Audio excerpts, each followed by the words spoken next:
All right, guys, I like to introduce to you someone who's a repeat for this podcast and for a good reason. Andrew is an author, a model, co-owner of Maximus Athletics brand, keynote speaker, and a gem of a human being. Ladies and gentlemen, please welcome Andrew to the podcast. Stronger, smarter, faster, healthier, better. Thank you. It's a pleasure to be here, as always. Appreciate you being on, man. Okay, so I got you some hydration drinks. Yeah, you said you haven't tried this, right? No, I haven't. What are they? Northern Hydration? Northern Hydration, one of our sponsors. So let's crack it open. Sure. Hey. All right, brother. Cheers. This is my favorite flavor. Stay hydrated. That's nice. All right. You like it? Yeah, it's nice. Really nice. It's like light, you know? Yeah, no, it's a good summer drink, I'd say. Yeah, I would say so. We got a lot to talk about. You're doing a lot of good things, big things. I'm doing a lot. I don't know if they're good, but time will tell. But yeah, I always seem to be busy. Yeah. Well, I guess the first thing I want to talk to you about is you guys, I love your supplement brand. We still use your pre-workout here. Oh, thank you. But you guys just expanded into protein now. Yeah, we launched the protein last year, so we got that on the market. Just the two flavors, vanilla and the chocolate. We switched manufacturing for that, so we got a new partnership there, as well as some additional licenses that we're in the midst of discussing with them to see if we can bring. But yeah, the protein's been a big hit, actually, more so than the pre-workout. I love the pre-workout. Like, that was like my baby. Yeah, of course. That formula, but I can't even use it right now because it has certain ingredients in it that PA, which is banned for in-competition use. And as I talked to you, I'm a hand cyclist now with Team Ontario competing. So Which is amazing. Yeah, no, it is good, but like I can't use my own product, but I am using the protein at least, but yeah. Yeah, so just to be clear, it's not that your product has something negative in it. It's just when it comes to the competitive sports. Yeah, so like off season, I can use it. Yeah. But in competition, it is banned, and it does have ingredients that are banned in it. For just in competition, because, again, it is a pre-workout. Most stimulants and pre-workouts in the supplement world probably have something in them that is going to be banned for in-competition use. Most athletes that fall within that category, like for me, I'm with Team Ontario. I have a ICU license with cycling Canada, and I fall under that with, I think it's the body is CCES, and so they monitor all that. So I'm learning all of this year because I'm new to the sport and the ranked competition world. Yeah. But it's been a bit of a process. But yeah, so my understanding from the people I've talked to and looked into, most pre-workouts and stimulant supplements are probably not going to be used by any in-competition use athletes. So what are you supplementing with right now? Like I'm sure, what are you using for me? For yourself? Well, protein, obviously, creatine. Creatine's great. D3, I do take lion's mane daily. I do supplement like iron, magnesium. Otherwise, that's about it right now. Omegas, that's about it for myself right now anyway. That's not bad. And so when it comes to your supplement company, is there any other products you're working on, or you just staying, like, you really want to perfect the protein and then the pre-workout? We've been kind of in this process of just collecting licenses right now. Okay. Where it's like and the reason for that, and I'm about to say this, but I actually might be outdated because I haven't followed up on what's going on with it. Okay. We'll pre-frame it with that. Yeah. So what was supposed to happen is Health Canada announced that they were basically launching a cost recovery program. Essentially, what was happening is they were now going to start charging fees. So if you want to submit an application, it's your NPN number. That's the license you need for your product. It doesn't cost anything. There's 3 classes, class 1, 2, and 3. Whichever class you're going for, just dependent on your formulas. But it didn't cost anything. But then they announced this cost recovery program. And I haven't followed up with it in a while because it's been delayed so many times. Like, it was supposed to kick in this year, but I haven't heard anything yet. Where essentially they're going to start charging just to apply for the licenses.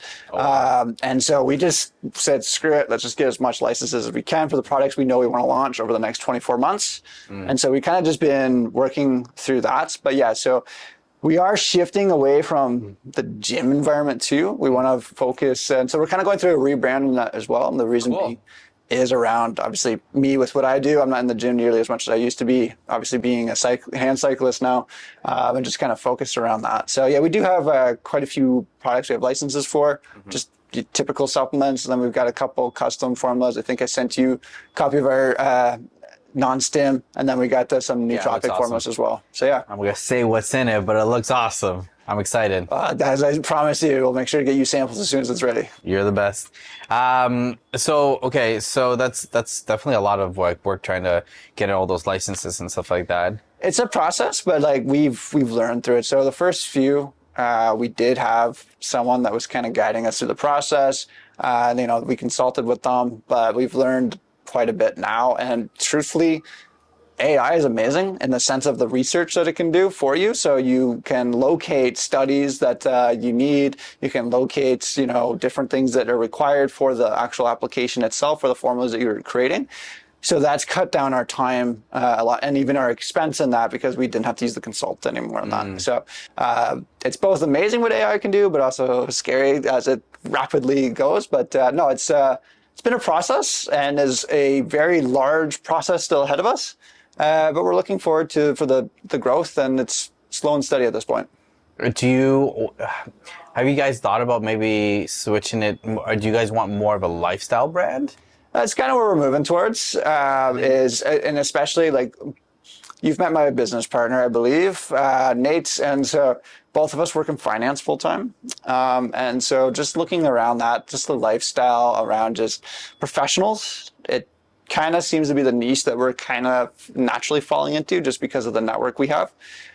So that's, I think, the way we're going to go, especially like both of us love the outdoors. We love sport and just being athletic, but like, especially when summer hits, we're active, but not nearly as much as we were like before the summer in the gym and stuff like that. Like we have no desire to be a brand that's dedicated to the gym bro culture and stuff like that. Love the guys. I got a lot of friends in that area, but it's just not the brand that we can be, I think, because it's just not who we are as individuals. Yeah, it would be disingenuous because it has to come naturally, obviously, to you and how you feel with your brand, with everything. So that makes total sense. So I wanted to also talk to you about your book. Yeah, Defy the Odds. So talk to me about the process of writing that. Did you always like have the idea to write this? And two, how many drafts? Yeah, so I didn't always have the idea. I started like kind of just making like little posts on Facebook, just writing my genuine thoughts and how I was feeling like after my accident. And because I started gaining people like following my story and what happened, stuff like that through my network, sharing it, and then just started gathering people. And it like wasn't even that many people, but it was enough that I just decided to share because they were following along and supportive. And I had a few people commenting, I remember on posts saying like, you should write a book, blah, blah, where's this going? And I just disregarded it.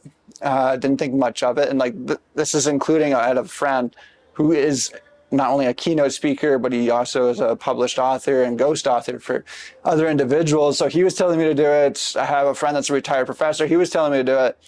And I kind of just ignored it. I got connected with a coach. She is like an executive coach. She was like the CEO of like multiple international companies. And so she told me, you need to write a book. And the reason why she wanted me to write a book was because she wanted me to be a keynote speaker. And the book, in her mind, became kind of like a marketing tool for that. Because you can charge a lot more as a keynote speaker when you have a book.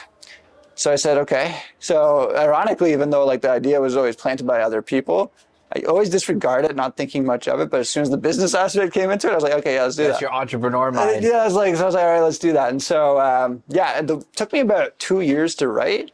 Wow. However, I would say only 6 months worth of actual writing, because and if you ever read the book, I've gotten comments from people, and I was like, yeah, I know, where like you'll be reading and you can see the flow, and then the flow just stops. It's because I would like walk away or roll away from it for like months, and then I'd return to it and then continue, because like I just didn't want to write, or I'd like be like writer's block, or just not know how to structure it, whatever it was. This is my first time writing a book. Of course. So yeah, it took about 6 months of actual writing, and I knew the idea of what I wanted it to look like.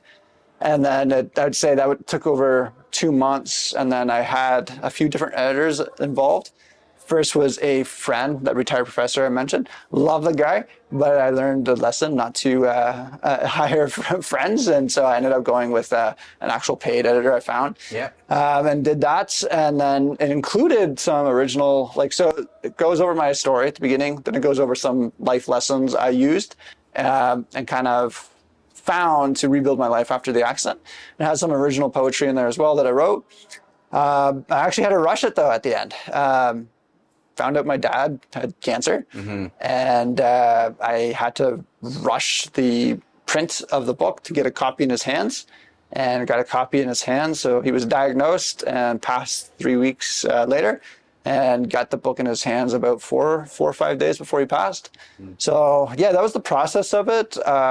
In terms of drafts, I did chapter by chapter, knowing the theme I wanted to hit, and so that was pretty much each chapter kind of had like one draft because I already had the idea in my head. With my father's diagnosis, though, I did go back and remove some content that painted everything being honest, and nothing was to attack or put anyone down or anything like that. But it didn't sit well with me with his situation, even though we had our struggles. And so it didn't sit well with me to keep some of the content in there because, again, the book was about my story overall, even though it did paint a picture that I think would have added value to understanding my story. It wasn't necessary. Gotcha. So I removed some of that, got the book published, self-published, printed, got a copy in his hands, and did the launch last year in the fall. Yeah, I remember when you did a launch. That was pretty cool, man. And then you did a second one in Chapters in Newmarket, right? Yeah, so Chapters, I'll be doing a book tour later this summer too, once I figure out scheduling. I'll be at Chapters again, the Indigo in the mall, and then I'll be going throughout the GTA, throughout the different chapters, because my book is in their system now. They don't sell it on any of their stores right now, but basically just allows for me to go do consignment at any of the stores or do a signing. That's pretty sweet, man. Yeah.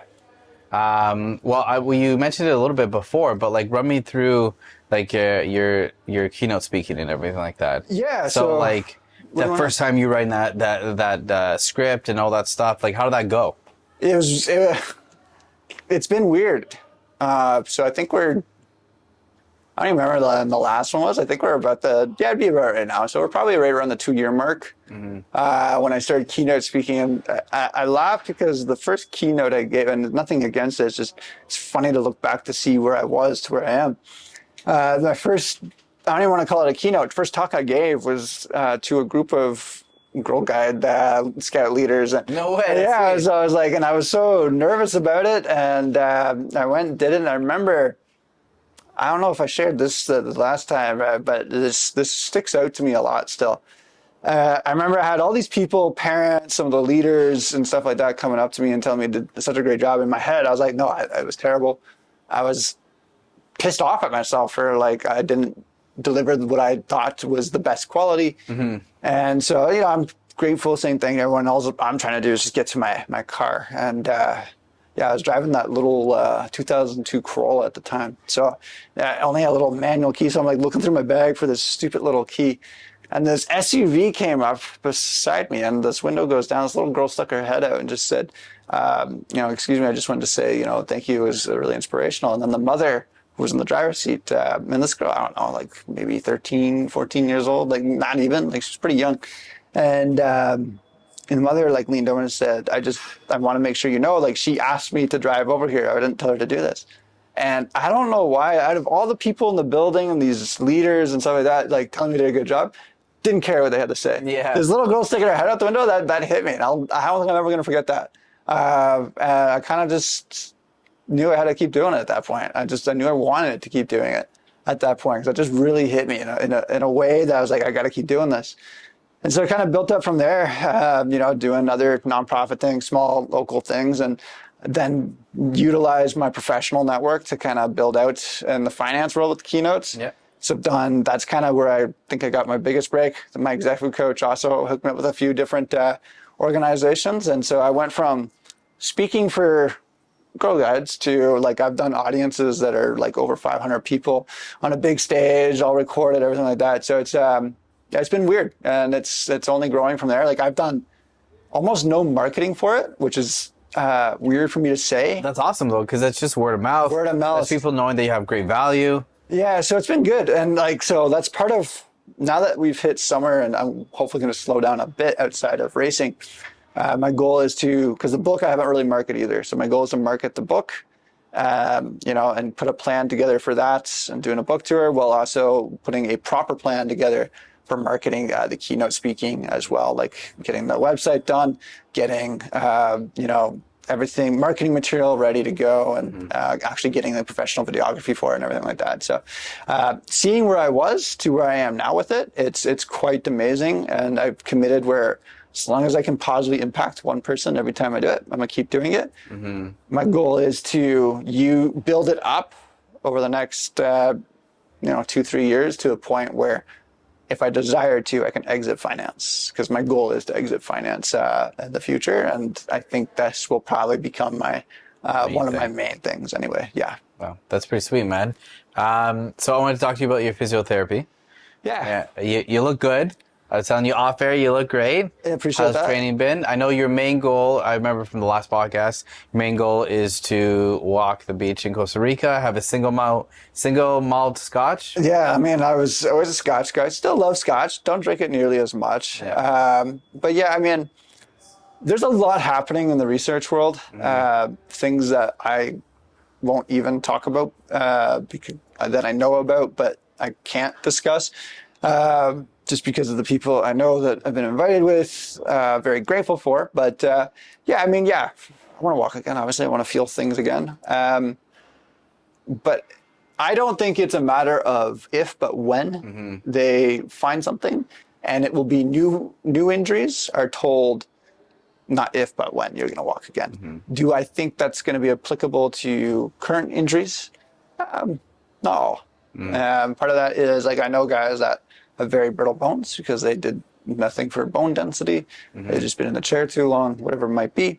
For myself, obviously very hopeful in that, but I do a lot, and it's not make or break. It's not going to make my life. I'd build a life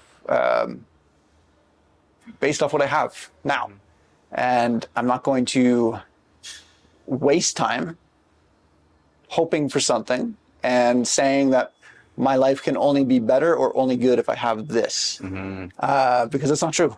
It's what you make of it. We've talked about this many times. You can't control what happens to you. You can always control your reaction to it, what you do with that. One of the key points I always try to point out too in some of my keynotes is you can go down a road, you have the path set out for anyone in this room, anyone listening to this, whatever it is, doesn't matter what happens to you. Life rarely ends up exactly how you plan it to be, but you have a choice when you hit a roadblock, whether you want to sit there in front of that roadblock or if you want to create a new path around it. The beautiful thing, especially living in a country like Canada, where we have our issues, yes, everywhere does, but we're pretty privileged to live here, and there's quite a bit of opportunity if you're willing to put work in. And so I believe, and I think this is a privileged belief maybe that I have, but I do believe that you can still create the life you want. The route to get there might look different. And for me, there are things I can't technically do right now, such as walking, or like, let's say I wanted to run a marathon, or like whatever it is. So if you find something that you can't do now, instead of saying I can't do this, why did you want to do that? Try to pull the value out of it that is why you want to do it. And you can probably find that value and that fulfillment that you were going to get out of that in something else. And for me, like, I used to compete. I used to be athletic. Well, now I do that in hand cycling. So that's just one example. It's a very basic example, but the point being is you can probably find the value when you like deep dive into why you want to do that thing in something else and still create a life that ends up where you want it to be. It might look a little different, but I do believe you can still do it. How do you handle like the days that you're the least motivated? Yeah, I mean, like, truthfully, some of those days I don't do anything. Like, I'm not gonna sit here and tell you that, like, oh, I do this. there are times that I definitely handle it. There are days I don't handle it very well. I'm human. And there are days where I fucking suck at handling it. And I'll take it out on other people that I care about. I'll disengage completely, whatever it might be. But then there are days that I'm great at handling it. And those days, I just acknowledge it. And I go do something like the gym, a long ride, whatever it is.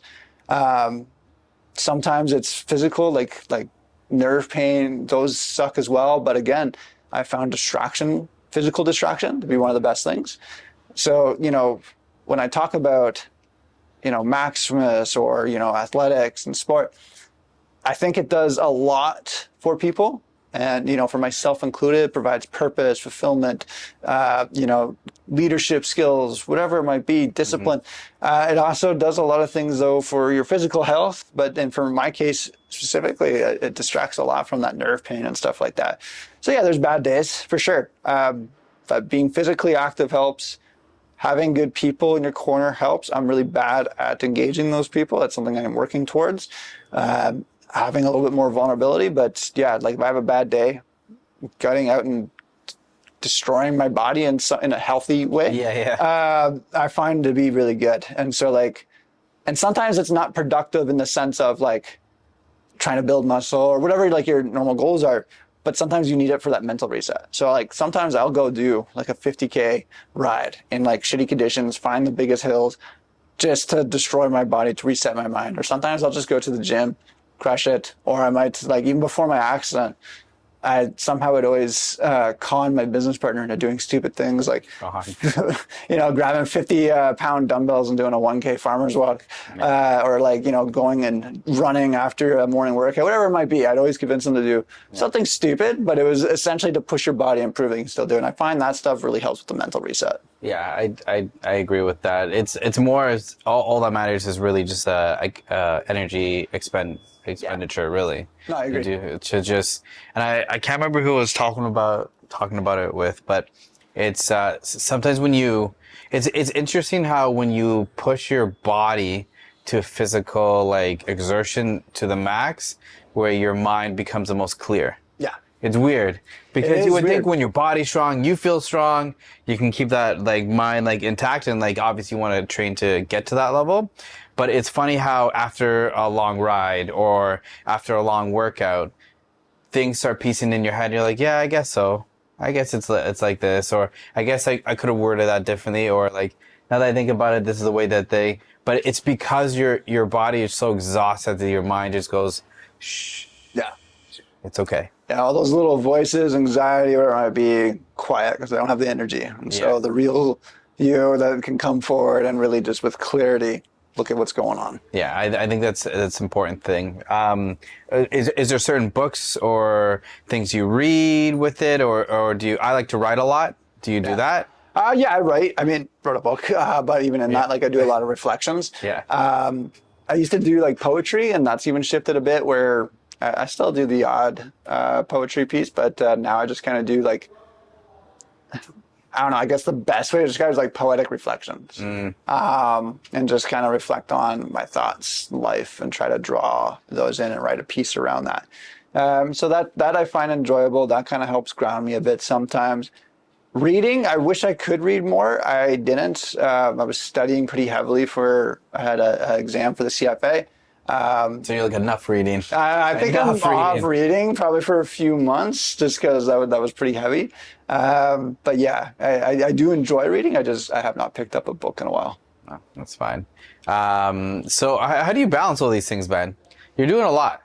I mean, and like I commend you because you're definitely trying the best you can with every situation. I love that. I admire that. Well, I appreciate it. I mean, you do a lot too. I mean, I know a lot of people that do much more than I do. I admire those people, and I have similar questions, but then their answer is probably similar to mine in the sense I am the face of a lot of these things, but it's not just me. I just last week was at an event for Top 40 Under 40 for Central York, and they asked me to speak, and I did.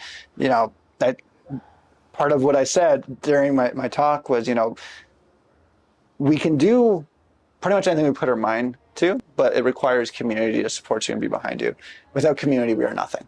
And I truly believe that. And I have a community behind me that a lot of times are working behind the scenes and, out of the public eye for a lot of these things to happen, whether it's Maximus itself, I got me and my business partner, but we have other people involved behind the scenes that I've engaged. The keynote speaking, again, I've got amazing support that believe in me and have boosted me within that, with the referral, stuff like that, the book, with the foundation, all these things, yes, I do a lot, but I'm not the only one doing it. There's usually other people involved, and I'm also not doing it all at the same time. So you prioritize whatever, pillar you want to work on, and then you figure out what tasks are needed right now, and you focus there. And so, but again, if it wasn't for other people, there's no way I could do what I do. Yeah, community is huge. And then even like just the team. Yeah. Right, the team you have is really what pushes everything. Well, like even with being a para athlete now at the hand cycling, like yes, you compete against everybody, but like we have our Team Ontario. Mm-hmm. We support each other, help each other with their bikes. We become friends off track, enemies on track. Yeah, but it requires a team. That's the game, right? Yeah, it's just that's the way it is. A team is required, in my opinion. A community is required if you want to go far in life. Mm-hmm. Yeah, 100%. Further together, faster alone. Yeah. Yeah. So, but tell me a little bit more about the racing. Like, so what's the training like? How did you want to get into it? Yeah, I mean, I didn't want to get into it. I last year got approached by Ontario Cycling. I don't know how they found my name. They did, like, it's a small network, but so they found my name. I think I was referred because I was like looking for the different para sports, trying some things there. I tried basketball, tried tennis, wasn't interested in either. And they asked me, would you be interested in hand cycling and, competing? I was like, I had to think about it for a moment. I was like, yeah, I'll try it out. And it was weird too. So any cyclists, mountain bikers and roadies, they don't get along typically. Oh no? No. So I mean, in a friendly, jokingly way. I do remember getting into some arguments with roadies in some of the parking lots back in the day, but that's I love it. A different story. But so they asked, and I checked out the bike. I remember riding it for the first time. It was really great being able to move a bike under my own power again, and so I kind of loved it right away. And I tried it at the rehab hospital very briefly. But that was a few years ago, and then so to try it again, which was a much higher quality hand cycle, and then to be told that I could compete again, I was I kind of like the idea of that, and so I agreed and brought the cycle home to start training, and then broke my femur not too long after. How did that happen? Yeah, I was, for a long time, I was embarrassed to tell people that the way it actually happened. I just told people that you don't have to say it. I told people that I fell down the stairs, but I was just stretching. And I told this. How hard do you stretch? Well, I was talking to the surgeon after. He said it was probably already fractured. And so it probably just worse than that. Yeah, it just snapped. I have no sensation, right? So I can't feel that resistance or anything like that. So yeah, last year was a write-off, and then trained over the winter once I was cleared to actually return to hand cycling. And this year's the first year actually competing and involved with Team Ontario. So with Team Ontario, I just did nationals this past weekend, did another race earlier, and then we'll see if I can qualify into the summer games. I was initially looking at being the selection for that, but a friend and teammate actually got me in one of the last races by 3 seconds. So he got the spot, so we'll see if I can reclaim. If I can't, then he definitely deserves. He's a great guy. I have a lot of respect for him, but we'll see. That's the name of the game. And that's what I love about it, truthfully. So I just did nationals in Quebec, and I'll do provincials, I believe it's the end of this month. And so when you're training in the gym, what kind of movements are you doing? Yeah, so I mean that also got hard to balance for me, just because I still work full time. Plus the other things. So I was trying to do 4 days in gym, push pull, 2 days each, and I did shift to just trying to do more explosive workouts. I had to drop that though to 3 days. And then I do obviously the hand cycling. A lot of that actually though ends up being just indoors on a trainer. So I set the bike up on a trainer just because of where I live. It's all hills, and when you're trying to maintain certain zones, like heart rate zones, it's hard to do that when you're constantly going up and down. So depends on what my coach puts me on from a cycling perspective. In the gym, I take care of that side. He doesn't get involved in that, but for the cycling, he'll have me depending on the week, depending on what we're training for, like what race is coming up. He'll have me do a lot of heart rate zone training, or he'll have me on long distance. Just depends on what we're training for. That's not bad. And then your nutrition? Yeah, nutrition. I'm probably not the best there. I could definitely zero in on that. Just again, unfortunately, with my work and everything going on, I'm on the road a lot, and so it's just like eat what I can. It's like I need calories, I need protein, I need carbs. I don't care about fat. So it's like funny. I just try to carb up as much as possible. The carbs are incredibly important in a sport like cycling. So, and then obviously protein. I think I'm try to stick around 170, 180 grams a day. Carbs, I just load up carbs. I think I'm around on average 230 grams of carbs a day or something like that. That's a good amount of carbs. Just try to load up. You need it for the long distance, right? No, that's true. But yeah, so it's about, and otherwise breakfast is probably the same thing last time I was here. It's just the protein oats, same every morning. Do the same thing. It's fine. Yeah, so it is what it is. And then lunch, dinner, just again, it just depends. Sometimes, honestly, I'm doing 1,000 calorie shake at the end of the day because I didn't have time to eat. You have to make it up. You got to make it up, right? Yeah, so it just depends on the day. It depends on the week. Again, it's not as consistent or as good as it should be, but I do what I can with it. That's fair. But you mentioned a little bit before about your foundation. Yeah. That you're working on. So explain. Yeah, so we got Defy the Odds Foundation. I actually announced it the day of my book launch. And so, as I said earlier, sport means a lot to me and my business partner as well. And when we started Maximus, we knew we wanted to build community. The whole theme around everything today is community, because I think community really matters. And so launched the foundation as a nonprofit, and the goal of it is to provide opportunity for at-risk youth to access sport and athletics. And beyond that too, there are things we want to look into and partner with other organizations around interview prep and, personal finance, education, stuff like that. And working in finance itself is nice because the other aspect to do is get gently used suits and professional clothing for those that might not be able to afford that kind of stuff. But obviously the main point is access to athletics. And so we submitted for charity status. The representative we've been dealing with at the CRA is actually a very lovely lady. She's been very supportive and helped getting us our application good. It's been back and forth with her for a bit. Finally got notice from her that she called and gave me the unofficial, I think I told you, she's everything's good. I can finally approve it. So we're just waiting on that letter to come in the mail from her. And that should give us our charity status, the number and everything like that. So that way we can actually start giving receipts for when people make donations, stuff like that. Because that's what we're waiting for. Because you can do a little fundraiser here and there, but if you don't have charity status, it's hard to do big things. Yeah, okay, that's fair. Because people want that receipt for obvious reasons. I don't blame them, right? Especially if you're going after corporate sponsors and stuff like that. Yeah, I mean that makes sense. So when you do get that, what's do you have a big thing plan that you want to do with it? Do you know something you want to attack right away? Yeah. So essentially, what we're doing, one thing that if anyone listening to this wants to take one piece of advice I have from a professional standpoint, get good at networking. If whatever you want to do in your life, networking is vital. And so for me, through my networking, through keynotes, through my professional life, I've met some really great people. Especially I'm close with a couple people with the YRP because I've given a couple talks with YRP. So they've connected me with a couple of their people. And then I'm close with Sports Aurora, one of the executives there.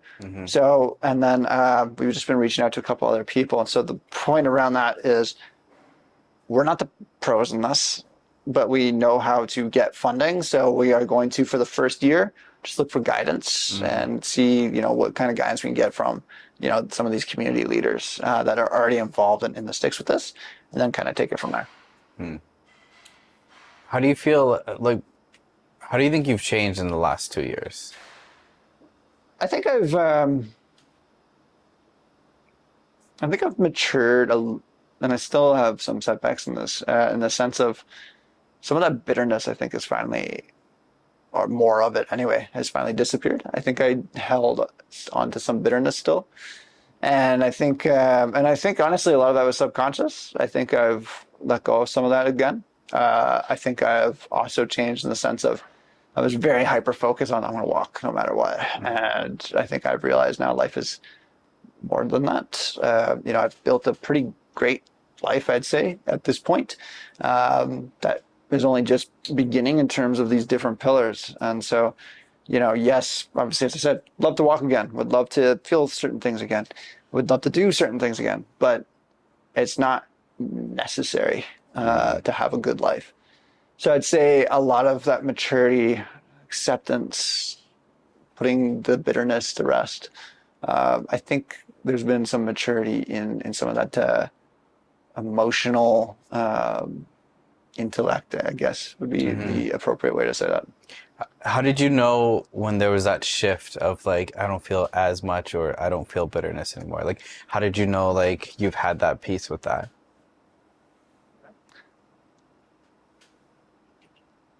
I think that comes from obviously some reflection, but then even just some hard moments, whether it's like reflection on losing someone or like an argument with a friend, whatever it might be. And it sounds silly because it doesn't sound like it's related, but it's related in the sense that you recognize that emotion, that bitterness or that emotion coming back. It's like, oh, shit, I don't like that. I don't like that feeling.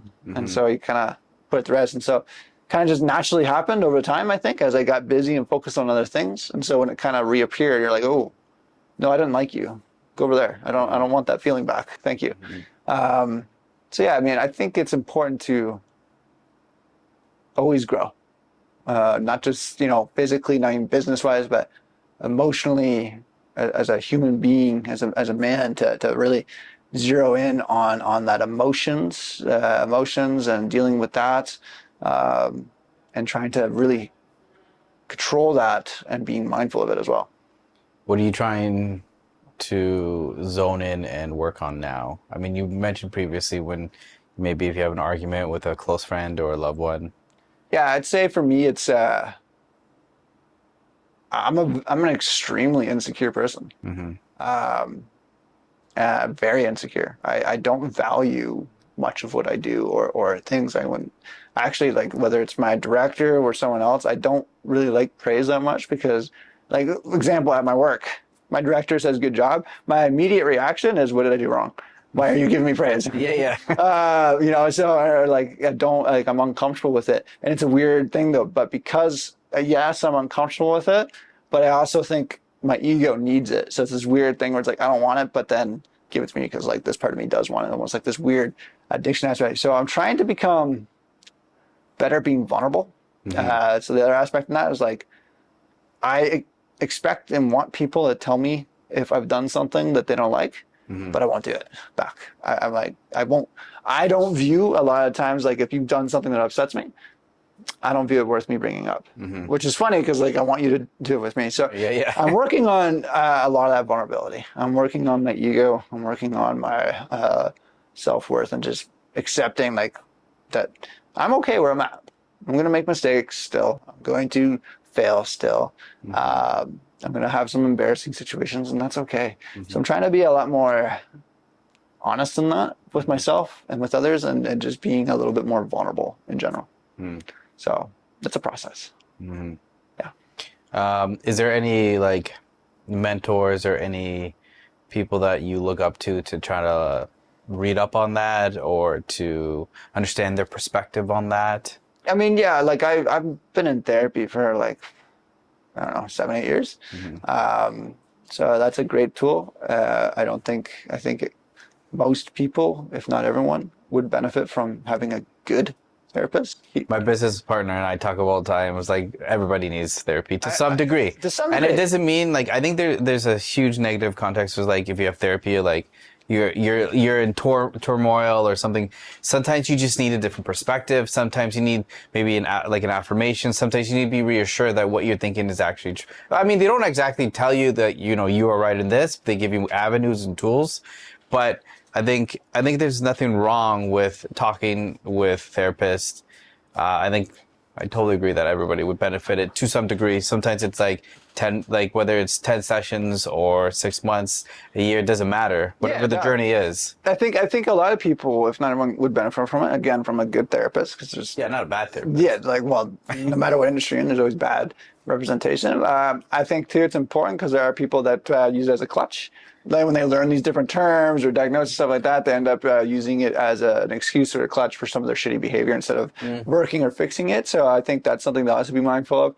I think it's also the negative of the power of how free access we have to information, and whether it's a book or the internet, whatever it is, because I've met people that learn different terms, like from the psychology world and stuff like that. Never been to therapy or anything like that, but then they try to like label everybody or like themselves. Like a narcissist. Everybody's a narcissist now. Yeah, it's like, fuck. Like, but yeah, so I mean, I think it's definitely a valuable aspect. So to answer your question, having the therapist has been, I think, pretty positive.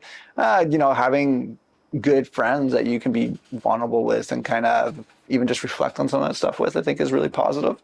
And then there are people that I've met that even if it's silently, like through silent observation, that I really look up to. And I try to use as an example in that. Would you say that you're, at this point in your life, you're proud of yourself? No. What would make you proud of yourself? I have no idea. I have moments, I think. I think I have moments of it. So I shouldn't say like an absolute no. There are definitely moments I'm proud. Like I was proud to race this past weekend and actually get to the point where I was, because that was brutal. I didn't even know if I'd be able to race.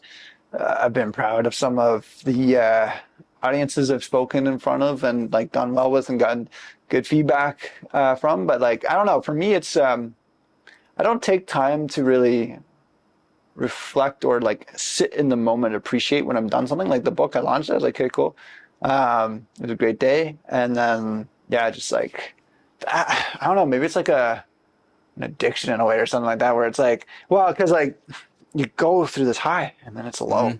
And then I chase that. I don't know if I used to say that I'm going after this big thing I'm trying to build. I'm trying to build my empire. I'm trying to do these pillars that must be done. But maybe it's also, maybe just get high off it, because you go through this high. For sure, dopamine rush, yeah, and then that stuff happens, right? So that happens, but yeah, for me, it's like I look at these things and I'm like, I want to do these things.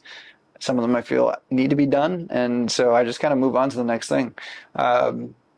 And don't really take too much time to be proud of myself, or like, I think I just don't give the space for it, and I don't really think about it. It's just, I don't know, am I proud of myself? I don't know. Like, what do you think would get you to that point? I mean, I know obviously as we just talked now, you don't really think about it and all that stuff, but I mean, it isn't healthy to be proud of yourself, right? With things and having that peace. Yeah, right? I think a lot of it comes down, I felt a bit of an itch, so maybe I'll come sooner than later. I think that comes with being more settled and like settling down a bit, like just more of a peaceful state where you can relax and reflect on that and be proud of what you've done. I'm not there. I think I'm at a point where I want to get there, but that's down the road. There's things that need to be done first, and then maybe that's where that comes in. Who knows? So talk to me about what's coming up. What's coming up in your life? What things? I got provincials. I'll be racing next month, I believe, at the end of the month.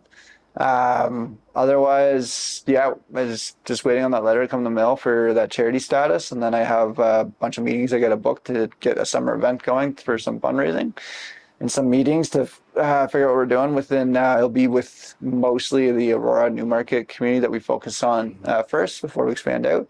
Have talked to a few people up in Barrie. So my goal is to focus. There's a lot to do in Toronto, both for Maximus, and if we push for the foundation, but our biggest focus for both of those pillars is to just Aurora, Newmarket, South Simcoe, like Bradford, all the way up to Barrie. That's going to be kind of our main focal point for the next year, just to build a foundation of a pillar there and then kind of expand throughout the rest of the GTA. So yeah, waiting on that with Maximus, as I said. I'm trying to get some of those other products launched, as well as trying to find a third partner or investor to come in, because there's some expansion we want to do that's going to require some heavy funding. So trying to find someone else that might be interested to come in. Honestly, even besides the funding, just because I have to take a step away with a lot of things I'm doing. And so I want someone else to take that seat while I do that. And so, yeah, as I said, otherwise got marketing plan I got to put together for the book and keynote speaking. The biggest focus, though, for the rest of the summer is going to be just training and seeing where we land with the hand cycling. I have confidence in you. I appreciate that. Okay, so what does just describe yourself in one word?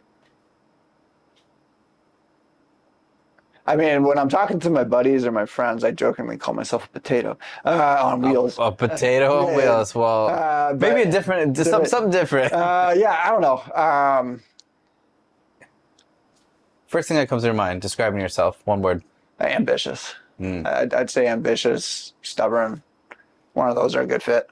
We'll go ambitious. We'll We'll go take ambitious. And what does alpha mean to you? What does alpha mean to you? Well, when I think of alpha now, I try to relate it to yourself and you know, the brand you've created here. I think that's quite good. But yeah, I think it's just ambition, drive. Those are two big words I think that come to mind. Just drive, leadership. You know, I'd say that. Well, obviously, always love chatting with you. Yeah. I definitely want to bring you on the podcast every season.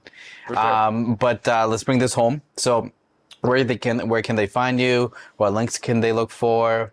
If you're watching this, guys, we have his links on the TV. But if you're listening, Yeah. So you can find me on Instagram, AGKooger, Kooger. LinkedIn, same thing. As well as my website is andrewkooger.com. For Maximus, on Instagram, it's Maximus Athletics Co. And our website is maximusathletics.com. look at that handsome guy. Yeah, it's picture's got to get changed. I think it's a couple years old now, so I got to update it. But yeah, no, it's but yeah. So if anyone wants to connect, my website, you can contact me there if you're interested in booking a keynote or any kind of workshops, or if you just want to chat, you can hit me up on Instagram as well. I love it. Andrew, you are a beautiful human being. Appreciate you, brother. Friend. Take care. All right, guys, make sure if you're watching, like, subscribe on YouTube. If you're listening or even watching on Spotify, please make sure you share. It helps the content and everything like that. Please make sure you give this man a follow. We love you guys. Ciao. Take care.